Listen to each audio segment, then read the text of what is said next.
très heureuse de vous retrouver sur Chérif la télévision. Mesdames et messieurs, bonsoir et bienvenue dans cette édition dont voici les sommaires. Sommet Afrique-France, près de 300 acteurs prennent part dans notre capitale depuis ce mardi matin jusqu'au 15 décembre au Forum Genre et Développement.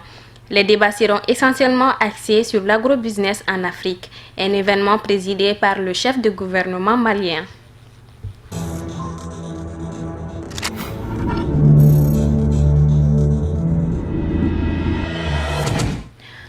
En prélude au 27e sommet des chefs d'État des gouvernements d'Afrique et de France, Bamako abrite du 13 au 15 décembre 2016 le Forum Genre et Développement.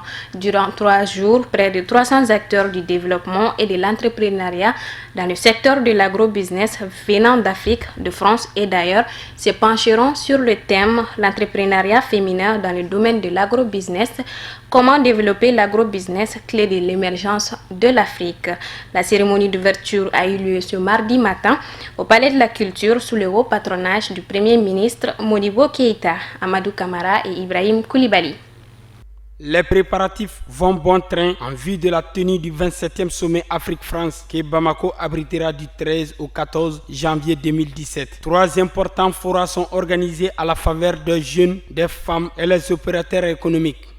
En tant que présidente de la commission d'organisation du Forum Genre et Développement, il me revient le redoutable honneur de prononcer cette allocution inaugurale et son but est de rappeler brièvement les objectifs généraux visés par ce forum et de vous rendre compte des conclusions et recommandations issues des ateliers régionaux et de l'atelier national suite aux missions effectuées sur le terrain auprès des femmes productrices et des femmes entrepreneurs du Mali. Mais auparavant, je saisis l'heureuse occasion qui m'est offerte pour remercier son Excellence, Monsieur le Premier ministre, chef du gouvernement, dont la présence rehausse l'éclat de cette cérémonie d'ouverture. Les femmes sont convaincues que cet événement majeur offre à l'Afrique des opportunités incomparables en termes d'investissement, de crédibilité et aussi de sécurisation de son espace.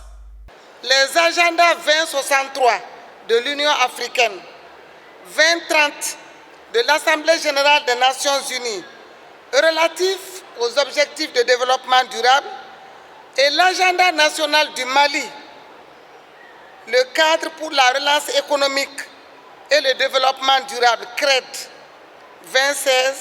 2016-2018 font de l'autonomisation de la femme une valeur ajoutée incontestable à la création de la richesse nationale.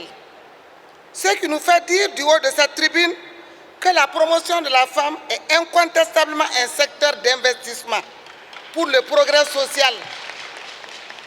En effet, le développement de l'entrepreneuriat féminin est à la fois un gage au progrès et constitue une des pierres angulaires à l'édification d'une économie nationale prospère. La tenue du forum promet une analyse rigoureuse des contraintes structurelles, conjoncturelles et institutionnelles qui entravent la participation effective des femmes à l'émergence de l'Afrique. Il ne me reste plus qu'à m'adresser au reste de l'assistance pour dire aux uns et aux autres que nous apprécions hautement la présence parmi nous des délégations étrangères. Nous vivons leur présence parmi nous comme une marque d'amitié, une marque de solidarité. Nous vivons cette présence comme étant la continuation de la grande solidarité qui s'est tissée autour du Mali parmi les heures les plus difficiles. Dans la perspective du sommet Afrique-France, les femmes ont décidé de donner une touche particulière qui me soit permis de remercier les autorités françaises pour la confiance investie en notre pays pour abriter une telle rencontre. Je voudrais également rappeler aux uns et aux autres que ce qui est important, c'est le travail. C'est le travail qui ennoblit. C'est le travail qui nous éloigne de tous les vices. Je voudrais donc, au nom du président de la République, que j'ai l'insigne honneur de représenter ici, adresser à toutes les délégations étrangères la haute appréciation que nous portons sur leur présence et la haute estime en laquelle nous les tenons. Merci bien. Au cours de son intervention, le chef de l'exécutif a interpellé les femmes face à leur rôle important dans l'émergence de l'Afrique, avant d'ajouter que la femme occupe une place de choix dans la conduite de la gouvernance au Mali. Toujours dans le cadre des festivités commémoratives du Mawlud, la Commission de santé a organisé une conférence sur la promotion de la santé.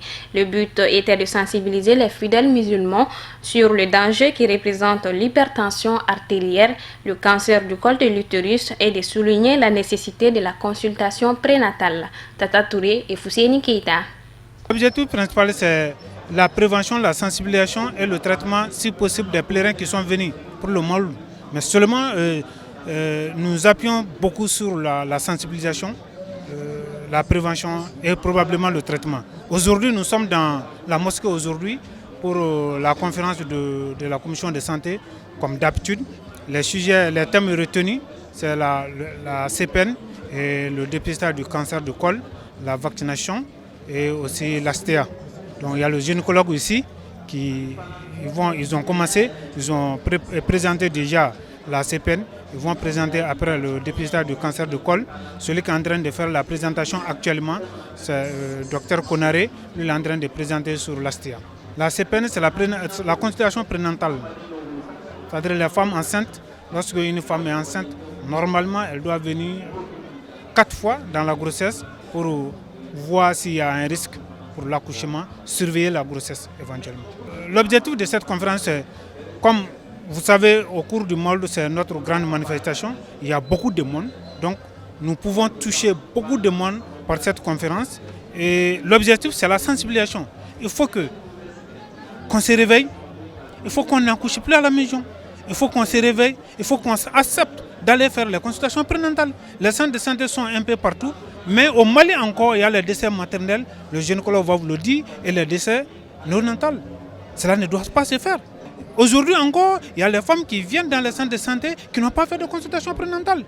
Aujourd'hui encore, il y a les femmes qui viennent dans les centres de santé qui n'ont pas fait les 4 consultations. Il y a les femmes qui ne prennent pas les médicaments. Il y a les femmes qui ne font pas les prélèvements sanguins. Donc l'objectif aujourd'hui, comme nous sommes là, nous espérons que la masse qui est là nous font confiance. Donc si on leur dit que vraiment il faut les faire, je crois qu'ils vont accepter de faire un changement de comportement. L'ASTEA, vous comprenez, l'ASTEA a des conséquences. Il faut que tout le monde accepte d'aller quelquefois dans les structures sanitaires faire le dépistage de l'ASTEA. Parce que les complications sont terribles, souvent irréversibles. Donc avant d'arriver là, si on fait un bon diagnostic au début, on peut traiter. Même si on ne guérit pas, on peut traiter, on peut prévenir, on peut éviter les complications. Donc c'est pourquoi on a choisi ce sujet. La vaccination, vous le voyez, tout le monde s'investit dans la vaccination. Il y a la vaccination de masse. Mais aujourd'hui au Mali encore, il y a des villages qui refusent de faire la vaccination. Tout le Mali est représenté ici. Donc c'est pour dire aux Maliens que la vaccination c'est nécessaire, sinon obligatoire. Il faut accepter. L'État fait beaucoup d'efforts, les agents de santé font beaucoup d'efforts, nos partenaires font beaucoup d'efforts. Il faut que nous, population, acceptons de faire vacciner nos enfants, de nous faire vacciner, de faire vacciner nos enfants. C'est pour nous. C'est pour nous. Personne ne veut voir son enfant en train de marcher à 4 pattes. À l'âge adulte, la polio peut amener ça. S'il y a un vaccin qui peut éviter ça, je crois que cela ne peut que salutaire. Nous sommes très contents vu la présence de tout ce monde pour nous encourager dans notre travail et on ne peut que s'en réjouir. En fait, l'objectif, comme le directeur Aïe a dit, c'est de sensibiliser suffisamment de personnes pour que, franchement, il n'y ait plus de mortalité ou de morbidité materno-fétale. Et également, il faut, sachant bien que le cancer du col de l'utérus est la première cause de mortalité par cancer gynécologique, donc nous ne voulons plus qu'il y ait en fait des complications, que la maladie évolue jusqu'à arriver à un stade terminal où en fait le médecin est désarmé et il ne peut plus rien faire. Donc c'est ce que nous voulons éviter. Mais cela ne peut pas aller sans l'appui de la presse, sans l'appui de la population. Il faut qu'elle nous soutienne dans tout ce que nous faisons et nous sommes là pour cette population. Chaque année, nous effectuons des déplacements, c'est pour venir fêter le Maoul. Nous, étant agents de la santé et étant membres de l'association Ansardine, nous souhaitons chaque année appuyer notre guide, Chérif Ousmane Madane Aïdara, dans la sensibilisation des gens dans le centre de la santé. Aujourd'hui, nous avons pris 4 thèmes, mais moi, je vais m'appuyer spécifiquement sur la CPN et puis la vaccination des enfants. Nous savons qu'aujourd'hui, le gouvernement s'est beaucoup appesanti sur la santé de la femme et de l'enfant. Mais ce que nous constatons à la base, nous avons remarqué que les enfants, les femmes ne fréquentent pas les centres comme on le souhaite. Comme notre chef a dit, le docteur Diarra, nous souhaitons que chaque femme enceinte puisse faire 4 CPN. Mais dans la majorité des cas, on trouve des CPN 0 jusqu'à présent dans le Mali. Et ce qui doit être banni. Pour le cas de la vaccination également, beaucoup de femmes viennent commencer la vaccination, mais au bout du rouleau, on trouve que les enfants ne sont pas correctement vaccinés. Puis c'est un enfant correctement vacciné, c'est de 0 à 11 mois. Mais on va trouver les enfants souvent de 12, 13 mois, même plus que ça, qui n'ont pas bouclé leur chaîne de la vaccination. Donc nous avons profité le Maoulou, soit en nous appuyant sur notre chef, puis si lui l'a écouté, nous sommes là pour l'écouter et aller exécuter ce qu'il nous demande. Et notre souhait est que la santé soit dans toutes les familles. C'est pourquoi nous avons profité de la présence de la masse dans la mosquée pour faire passer ce message-là. Et nous ne voulons pas que ça reste au niveau de la mosquée, mais que ce message soit véhiculé au niveau de tous les villages, qu'il n'y ait plus de CPN 0 dans nos villages, qu'il n'y ait plus d'enfants non vaccinés ou incorrectement vaccinés dans nos villages. L'actualité hors de nos frontières nous amène ce mardi en Gambie, où la commission électorale et la coalition des partis de l'opposition mettent en garde Yaya Jammeh. Au Gabon, les observateurs de l'Union européenne mettent en question la réélection d'Ali Bongo Ondimba. Le Kenya envisage à son tour un retrait de la CPI et enfin les mises en garde du président El Béchir contre l'opposition soudanaise. Kadi Diakité pour le compte rendu.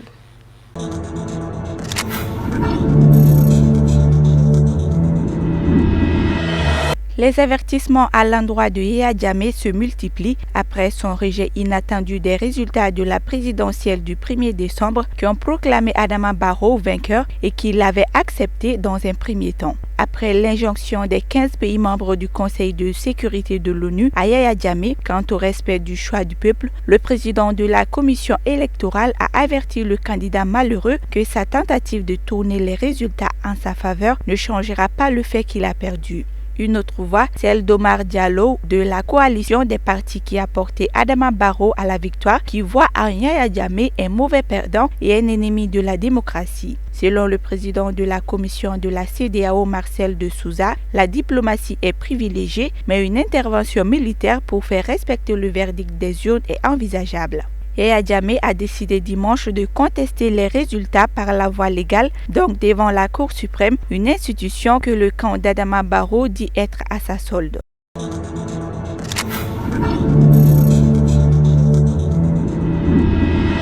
Au Gabon, la mission d'observation de l'Union européenne remet en question l'intégrité du processus de consolidation des résultats et du résultat final de l'élection. Dans le viseur des observateurs de l'UE, 9 provinces dont le Haut-Ogooué, le fief d'Ali Bongo Ondimba. Il dénonce dans cette province un processus de consolidation particulièrement opaque. Par ailleurs, la Cour constitutionnelle a annulé le résultat de 21 bureaux de vote à Libreville favorables à Jean Ping. À ce niveau, les observateurs de l'UE regrettent que les travaux de la Cour n'aient pas permis de rectifier les anomalies dans le Haut-Ogooué. La confrontation des procès-verbaux essentiels pour assurer la transparence et la confiance des parties prenantes n'a pas eu lieu et les observateurs n'ont pas eu accès aux phases techniques de récompte des voix. Selon leur rapport, des membres de l'UE ont fait l'objet de menaces. Certains d'entre eux auraient été placés sur écoute par les services secrets gabonais. L'UE déplore l'interpellation des milliers de personnes, l'incendie partiel de l'Assemblée, des pillages survenus à l'annonce de la réélection d'Ali Bongo.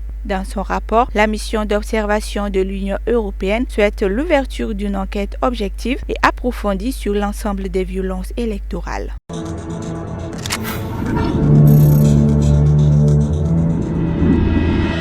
Le gouvernement kényan veut à son tour quitter la CPI après l'Afrique du Sud, le Burundi et la Gambie. Le président Kenyatta et son vice-président William Ruto avaient été inculpés par la CPI pour leur rôle présumé dans les violences post-électorales de 2007-2008, mais les poursuites à leur encontre avaient au final été abandonnées à des stades différents de la procédure. Le Kenya avait déjà menacé de quitter la CPI et son Parlement a adopté 2 motions à ce sujet sans que cela soit suivi des faits. Les pays africains ne sont pas les seuls à critiquer la CPI. La Russie avait annoncé le 16 novembre dernier son intention de retirer sa signature du traité fondateur de la CPI. L'Union africaine avait quant à elle estimé dans une résolution que les dirigeants en exercice jouissaient d'une immunité et qu'aucun ne devrait être traduit devant un tribunal international durant son mandat. Depuis son entrée en fonction en 2003, la CPI a ouvert 10 enquêtes, dont 9 dans des pays africains, et certains leaders africains ont dès lors dénoncé une sorte de chasse raciale.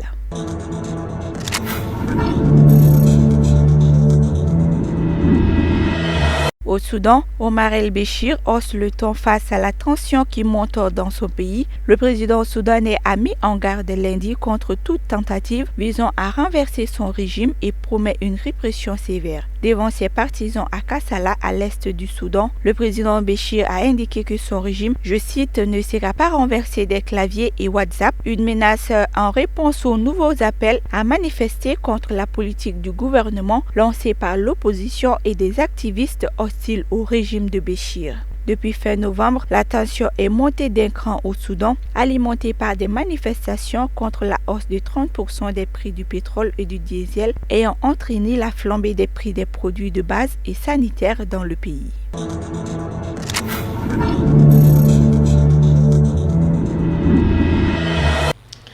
Page noire de cette édition, le Mali encore endeuillé par la disparition d'une figure emblématique de l'histoire et de la géographie. Le professeur Bakary Kamian est décédé dimanche dernier à 88 ans dans la capitale tunisienne.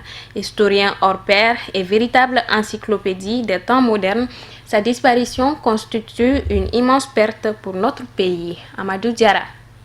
La disparition de cette figure monumentale plonge notre pays dans une profonde amertume.